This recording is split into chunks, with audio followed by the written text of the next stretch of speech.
Imagine coming from a family with little to nothing, having to live your life as a nomad traveling from place to place. This is what happens in the novel The Glass Castle, written by Jeanette Walls and published in 2005. The author of this memoir describes her life growing up as a child and how, despite all the challenges that she's faced with, how her unconditional love for her family and their flaws is what motivates her to create a life on her own terms. Today I'm going to be reading the opening passage from this novel, where Jeanette sees her mother for the first time after moving away to New York and creating a life of her own. The passage is filled with a combination of love, remembrance, and guilt. I was sitting in a taxi, wondering if I had overdressed for the evening, when I looked out the window and saw Mom rooting through a dumpster. It was just after dark. A March wind whipped the steam coming out of the manholes, and people hurried along the sidewalks with their collars turned up. I was stuck in traffic 2 blocks away from the party where I was heading. Mom stood 15 feet away. She had tied rags around her shoulders to keep out the spring chill, and was picking through the trash while her dog, a black and white terrier mix, played at her feet. Mom's gestures were all familiar, the way she tilted her head to the side and thrust out her lower lip when studying items of potential value that she'd hoisted out of the dumpster.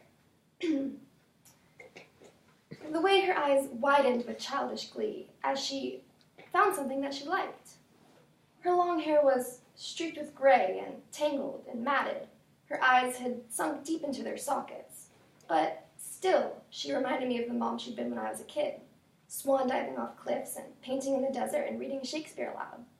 Her cheekbones were still high and strong, but the skin was parched and ruddy from all those winters and summers exposed to the elements. To the people walking by, she probably looked like any of the thousands of homeless people in New York City. It had been months since I'd laid eyes on Mom, and when she looked up, I was overcome with panic that she'd see me, call out my name, and someone on the way to the same party would spot us together, and she'd introduce herself, and, well, my secret would be out. I slid down in the seat and asked the driver to turn around and take me home to Park Avenue.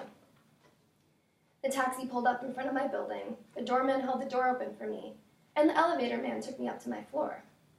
My husband was working late, as he did most nights, and the apartment was silent except for the click of my heels on the polished wood floor.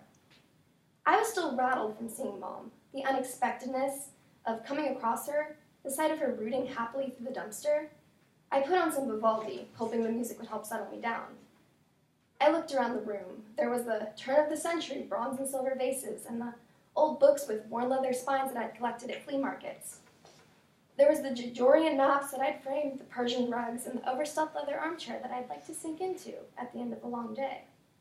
I tried to make a home for myself here, tried to turn the place into the sort of apartment that I thought the person I'd want to be would live. But I could never enjoy the room without worrying about Mom and Dad huddled on a sidewalk grate somewhere. I fretted about them, but I was embarrassed by them too, and ashamed of myself for wearing pearls and living on Park Avenue. My parents were busy keeping cold and finding something to eat. What could I do? I tried to help them countless times, but Dad would insist that they didn't need anything, and Mom would ask for something silly like a perfume atomizer or a membership in a health club. They said that they were living the way that they wanted to.